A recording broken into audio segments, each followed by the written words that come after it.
Sveiki, tai dabar ir gaminsime tą išgarsintąją grikių košę, kurios receptą visi svajoja sužinoti. Šioji košė yra stebuklinga vien jau todėl, kad jos nereikia virti. Tai reiškia, kad jūs nesugaišite daug laiko. Jums tai reikės į puodą sumesti tam tikrus produktus, užpilti juos verdančiu vandeniu, uždengti ir laukti skanios košės. Košį pasidaryti jums reikės grikių. Pasistengkite, kad tie grikiai būtų ekologiški. Vieną kartą jūs galite įdėti tiesiog grikius su jūržolėmis, taip. O kitą kartą jūs, sakykime, galite įdėti ir jūržolės, ir, sakykime, dar maltų grybų, galbūt baravykų. Šiuo atveju mes dėsime šitakį grybus arba, sakykime, moliūgų sėklų. Prieskonių pagal skonį aš dedu 5 pipirų mišinį ir, sakykime, žolių. Tai reiškia krapų.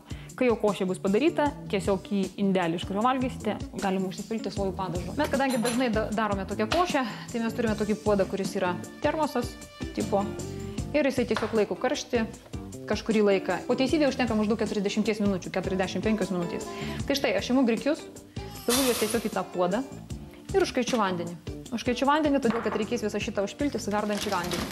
Tada aš imu jūros žolės, čia yra konkrečiai rūšis arame. Ir tos jūros žolės, tai yra viena iš druskų, jos turi tą pavidalą druskos, kuri yra mums gana tinkama tokia žmogaus organizmui. Jeigu jau norite naudoti druską, tai, sakykime, geriau tokio pavidalo. Aš, sakykime, dedu dar į tą košę dar porą dalykų. Šiuo atveju aš dėsiu maltos moliūgų sėklas ir maltos šitakį grybus. Kodėl aš taip darau? Jeigu nori nepastoviai valgyti vieną ir to paties skonio košę, gali paprasčiausiai tokias variacijas išgauti. Tai štai aš dabar įdėjau šaukštą maždaug maltų šitakį grybų ir dabar įdėsiu maždaug tiek pat maltų moliūgo sėklų. Galima judėti pagal skonį. Jeigu jūs kitą kartą, sakykime, dėsite maltas saulėgrąžas, tai jūs jau turėsite kitą skonį. Įsivaizduojate, ne?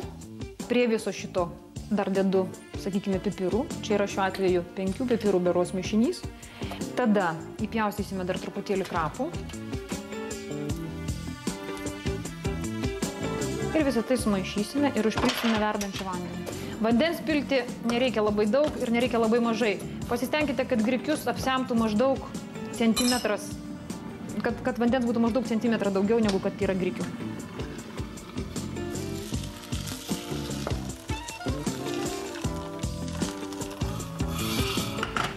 Uždarome dangčiu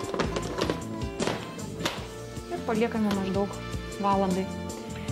Tai štai valanda praėjo labai greitai ir mūsų košę jau galima pažiūrėti ir paragauti. Štai taip atrodo košė, kur yra nevirta. Tai yra labai svarbu, kaip jau sakiau, todėl kad jos maistinė vertė yra kur kas didesnė negu tos košės, kur yra virta. Ir kada valgo žmogus tokią košę, jis net neįtarė, kad jinai yra nevirta.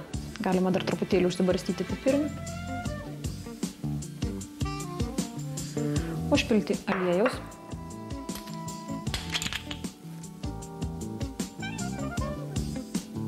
Ir truputėlį sojų padažų.